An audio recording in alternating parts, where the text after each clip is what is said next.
Hello students, জ্ঞানজ্যোতি coaching সেন্টারের পক্ষ থেকে তোমাদের আবারও জানাই অনেক অনেক স্বাগত।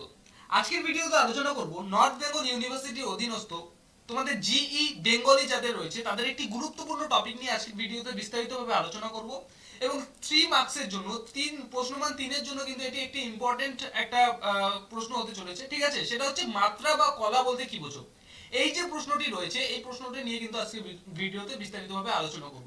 ভিডিওটাকে লাস্ট পর্যন্ত দেখবে এবং তার আগে তোমাদের জানাতে চাইবো, তোমরা যদি আমাদের সাথে অনলাইনে যুক্ত হতে চাও, অনলাইনে যদি জ্ঞানজ্যোতি কোচিং সেন্টারের পক্ষ থেকে প্রোভাইড করা 100% কমন সাজেশন যদি তোমরা পেতে চাও, তাহলে আমাদের সাথে যোগাযোগ করতে পারো। জ্ঞানজ্যোতি কোচিং সেন্টারের অফিশিয়াল যে হেল্পলাইন নাম্বার রয়েছে, সেই হেল্পলাইন দুটো নাম্বার রয়েছে, সেই দুটো নাম্বারে তোমরা কিন্তু যোগাযোগ করতে পারো। সেটা হচ্ছে 7076398606 নাম্বার অথবা 6295916282 নাম্বার। ঠিক আছে, এই দুটো নাম্বারে তোমরা আমাদের সাথে যোগাযোগ করতে পারো। তোমাদের যেটা টোটাল কোর্স ফি রয়েছে সেটা হচ্ছে শুধুমাত্র 499 রুপিস। এই 499 রুপিসের বিনিময়ে তোমরা কিন্তু সমস্ত সাবজেক্টসের নোটস উইথ সাজেশন সবকিছু কিন্তু তোমরা পেয়ে যাবে। ওকে, চলো শুরু করা যাক আজকের ক্লাসটি। মাত্রা বা কলা,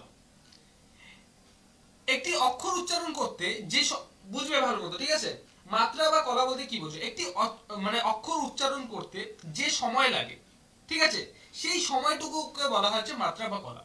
ভেরি ইজি। একটা যে কোনো একটা অক্ষর, সেই অক্ষর যদি উচ্চারণ করতে যতটা সময় লাগে সেই সময়টুকুকে শুধু বলা হয় কি বলা হয়? মাত্রা বা কলা। মাত্রা হলো অক্ষর পরিমাপের একটি একক। বুঝা গেল? একটা এক্সাম্পল দিচ্ছি।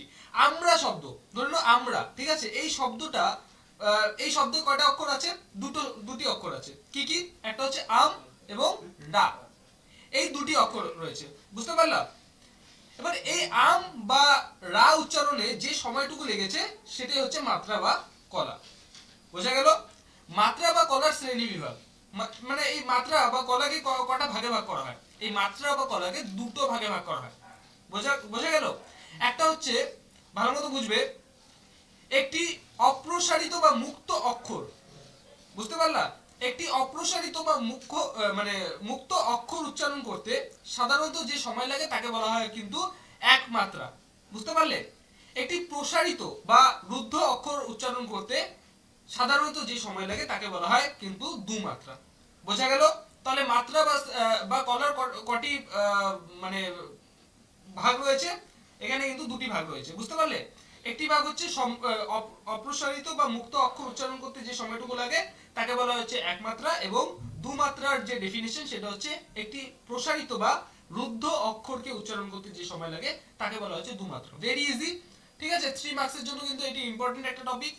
চলো, তোমরা যদি আমাদের ওয়েবসাইটে ভিজিট করো, সেটা হচ্ছে জ্ঞানজ্যোতি.info যদি দিয়ে সার্চ করো, আমাদের অফিশিয়াল ওয়েবসাইটে তোমরা পৌঁছে যাবে এবং সেখান থেকে কিন্তু তোমরা আমাদের সমস্ত নোটস কিন্তু একদম বিনামূল্যে পেয়ে যাবে। সেটা হচ্ছে ইউআরএলটা যদি গুগলে গিয়ে এটা সার্চ করো, www.gyoti.info এটা যদি সার্চ করো তাহলে কিন্তু তোমরা আমাদের অফিশিয়াল ওয়েবসাইটে পৌঁছে যাবে এবং সেখান থেকে কিন্তু নোটস পত্রগুলো পেয়ে যাবে।